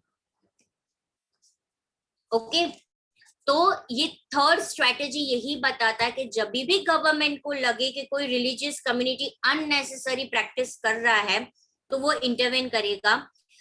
It will and a social practice if it violates, see the word is given, violates the fundamental rights, whoever is the citizen of the country. Similarly वो ensure करता है कि लॉ सबके लिए इक्वल है, सबको रिस्पेक्ट मिलना चाहिए, और तभी वो इंटरवेन यानी इंटरफियरेंस करेगा ही, और उसके पर्सनल लॉ बनाएगा। कम्युनिटी के लिए वो एक पर्सनल लॉ बनाएगा, जैसे ban of untouchability, ban of sati system, ban on the sonographies. These are the few ban which is a personal law for particular religion. Okay, clear from this? Yes, ma'am. Yes, ma'am. Okay. Now see, the intervene of state can also be in the form of support. यहाँ पे जो उसने interference किया untouchability के लिए, तो वो particular lower caste community के लिए क्या हो गया? सपोर्ट हो गया ना, उसको सपोर्ट मिला, राइट? तो इंडियन कॉन्स्टिट्यूशन हमारा गारंटी करता है कि हर एक कम्युनिटी को राइट है उसके रिलीजन को, वो खुद की स्कूल खोल सकता है, खुद के कॉलेजेस में जा सकता है, और उसको फाइनेंशियली एड्स भी मिलता है, यानी सपोर्ट भी मिलता है। और इसीलिए हमारे इंडियन कॉन्स्टिट्यूशन में रिजर्वेशन कोटा है। ये सारा रिजर्वेशन कोटा भी हम सिविक्स में पढ़ेंगे। ओके तो यहाँ तक सबको क्लियर है? Yes, ma'am. Yes, ma'am. Yes. किसी को कोई डाउट है? क्योंकि अभी जो पॉइंट आएगा वो थोड़ा डिफरेंट पॉइंट है। Now we will compare with India to US, the secularism of two different country we will study. Till here anyone is having a doubt you can ask. No, ma'am. No, ma'am. So now this is another topic. Ma'am, Yes, me. I have a Ma'am, can doubt. I go and shut the ma'am? Yes, Karan. Ma'am मुझे एक minute door close करने जाना पड़ेगा। हाँ हाँ जाओ जाओ। धार्मिक को डाउट है, बोलो धार्मिक। मैम अभी भी मैम सब ऐसा बोलते हैं कि मतलब थोड़े डॉक्टर अभी भी ऐसे जो इनलीगली मैम बताते हैं कि बच्चा है मतलब लड़का है हाँ या लड़की है, ये लड़का है। तो मैम ये सच है? हाँ मैं तो बोल रही हूँ ना, सच मैम है। पैसा के लिए। यस, पर अगर आपने कंप्लेन कर दी तो उसका लाइसेंस चला जाता है डॉक्टर का। Meet stop changing your background. So the same way अभी भी चाइल्ड मैरिज होता है, पता है आप लोग को? चाइल्ड मैरिज होता है अभी भी, जो लोअर कास्ट फैमिलीज होती है वहां पे चाइल्ड मैरिज होता है। मैम दंगल में भी दिखाया गया है। हाँ मैम आधे रिलीजन मैम, मतलब मेरा एक फ्रेंड है ना सोसाइटी में, उसका रिलीजन ऐसा। आप म्यूट हो। उसका रिलीजन क्या है, कैसा है? मैम कि उसको मतलब छोटी उम्र से ही शादी करनी पड़ती है ऐसा। हाँ मैं वही बोल रही हूँ ना कि देखो किसी के, यस यश, किसी के रिलीजन, देखो रिलीजन यानी कि क्या, हमारा रिलीजन कभी ये नहीं बताता है, कभी भी हमारे Vedas, go back to the Vedas, right? Swami Vivekananda when he used to preach people, उन्होंने यही बोला था, go back to the Vedas. वैदिक हमारी पुरानी संस्कृत लिटरेचर है, वेदास, जिसमें 4 वेदा है। 6th में पढ़ा था ना, ऋग्वेदा, यजुर्वेदा, अथर्ववेदा एंड सामवेदा। ऋग्वेदा हमारा सबसे पुराना ग्रंथ है। ऋषि मुनियों ने जो ग्रंथ लिखा है ऋग्वेदा, कभी भी उसमें ये नहीं बोला गया है कि आप पर्दा सिस्टम रखो, आप सती फॉलो करो, आप चाइल्ड मैरिज करो, आप पॉलीगामी करो, कभी भी ये नहीं बोला गया। ये सब हमारे बनाए गए नियम है। जब कम्युनिटी, जब हंटर गैदरर से सिविलाइजेशन हुआ, सेटलमेंट हुआ, कम्युनिटीज बनी, तो ये हमने बनाए हैं। कि हमारे धर्म में भगवान कभी भी आके ऐसा नहीं बोला, ठीक है? तो इसीलिए there are many philosophers, there are many scholars who tells that never, कभी भी, अगर आपने वो पिक्चर देखा होगा OMG ऑफ अक्षय कुमार, तो वो ऐसे ही उसमें समझाया ना कि शिव भगवान ने कभी नहीं बोला पूरी एक थैली दूध की मुझ पे डाल दो तो ही मैं आप पे आशीर्वाद दूंगा, राइट? भगवान ने कभी भी ऐसा, वो ही एक दूध की थैली आप नीडी पर्सन को दो, राइट? तो क्या बोला जाता है, अच्छे कर्म करो, right? Good needs will pay you good deeds, ठीक है ना? तो इसीलिए गवर्नमेंट पर क्या होता है कि गवर्नमेंट इतना सारा प्रेशराइज नहीं कर सकती, क्योंकि इंडिया में अलग अलग रिलीजियस कम्युनिटी है। From the day one of our independence we have seen riots, communal riots. What do you mean by communal riots? The fight between 2 community, जैसे India Pakistan. that is a big challenge of India, big problem of India. It is not able to remove since 70 and 80 years this communal riots, right? And that is why वो किसी religion को छेड़ता नहीं। Understood? पर अगर मिटा सकते हैं हम लोग इस रीजन, मतलब ये राइट्स को मिटा सकते हैं जड़ से? इंडिया में पॉसिबल ही नहीं है ना। हमारे गुजराती में ही कितने सारे अलग अलग है, जैन है, फिर कच्छी है, गुजराती में मिटाने की ट्राई कर सकते हैं इस चीज को मिटाना। It's not at all easy. What Hardik Patel did few years back, he wanted a reservation quota for Patel. Why? Because he wanted to remove the reservation quota for Dalit. हुआ कुछ नहीं हुआ, दंगा हुआ, 2-3 दिन का कर्फ्यू हुआ, mobiles बंद, सब बंद। So ये सब चीजें होती है। So it is never ever easy in India. So the government always try कि अगर उसकी इकोनॉमी उसको ग्रोथ पे डालनी है, डेवलप होना है, पीसफुल करना है, तो रिलीजन को छेड़ता नहीं है, राइट? वो डर रहा है, डर नहीं रहा है। See, India is not easy to control. It is the vast country and with many languages, with many dialects and with many religion. Ma'am but वो लोग ये नहीं देख रहे कि इसी से आपकी इकोनॉमिक क्राइसिस भी कभी खत्म होगा जब यहाँ पे लिटरेसी रेट बढ़ेगा, एम्प्लॉयमेंट रेट बढ़ेगा और पॉवर्टी खत्म होगा। See education is a biggest thing. Educated man understands everything, educated women understand everything, right? So we want 100% of education in India, then automatically everything will go away. Okay, still we are narrow minded, still we are orthodox minded, still we are rigid to our religion. So it is not so easy. We have to remove. यहाँ पे बहुत सारी societies है, communities है, religious communities है, ठीक है ना? Okay, so now we will come to the second part, the last part of this chapter, that is we are comparing 2 democratic countries. that is India and USA, how secularism works. Meet, you have to read this.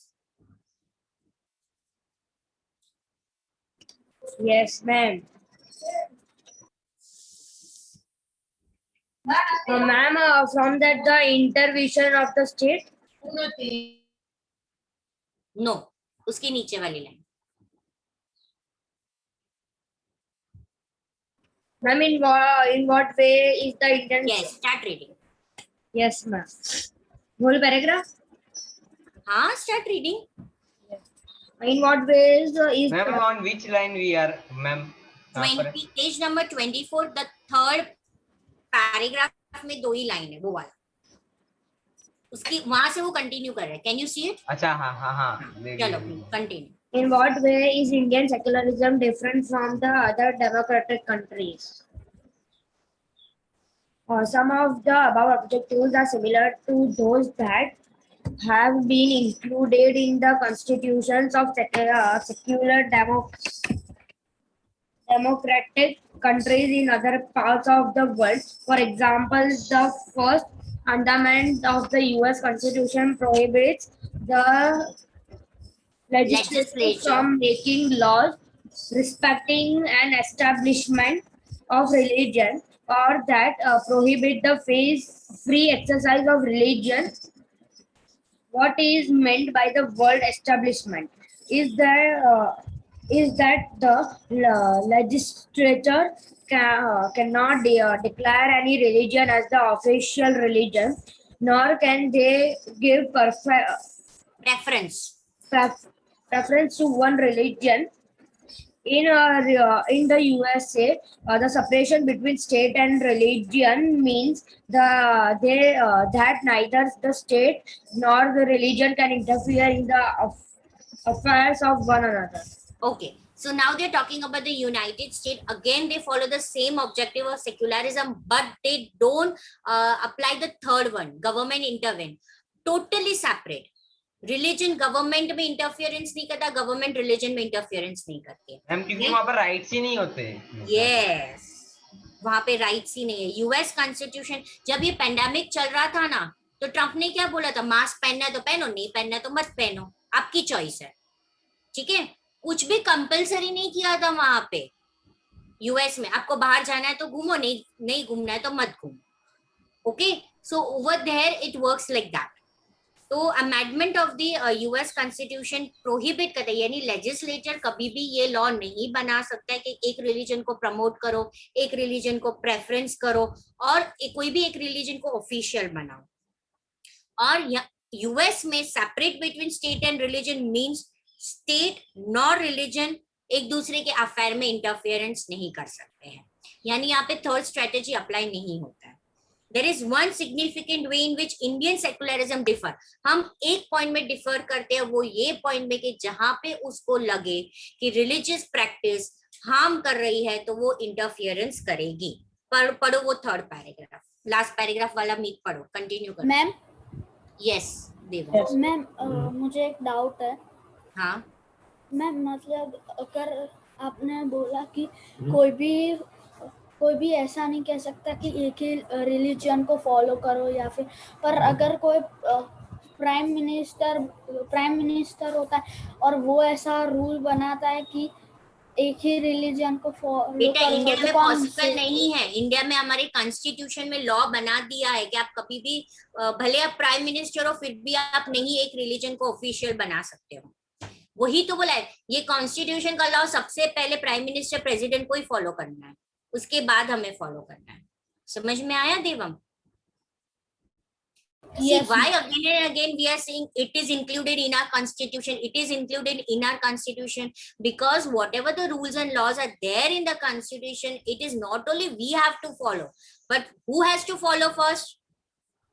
Prime Minister. Authorities, the authorities of the government, they have to follow the first. Okay, चलो मीत वो वाला paragraph पढ़ो. There is one significant way. There is one significant way in which Indian secularism differs from the dominant understanding of secularism as practiced in the United States of America. This is because Unlike the strict separation between religion and the state in American secularism, in India secularism, the state can intervene in the religious affairs. You have read about how the Indian Constitution intervened in Hindu religion practices in order to abolish untouchability. In Indian secularism, through the state is not strictly separate from the religion. It does maintain a principal distance via religions. This vice versa religion means वो vice versa है ऐसा. Vice versa religions. This means that any interference in religion by the state has to be based on the idols laid out in the constitution. This idol served as the standard through which we can judge whether the state is or is not behaving according to the secular principles. अब वो religious interference तभी कर सकती है जब वो constitution में उसका अमेंडमेंट डाला हुआ हो, राइट? कि कॉन्स्टिट्यूशन में सबसे पहले हमारा क्या है? इक्वालिटी, सबको इक्वालिटी है of the freedom of religion, तो ये सब डाला हुआ है, तभी वो रिलीजन में इंटरफेरेंस करता है. तो ये पैराग्राफ से हमें यही बताया कि हम थर्ड ऑब्जेक्टिव से यूएस से अलग है.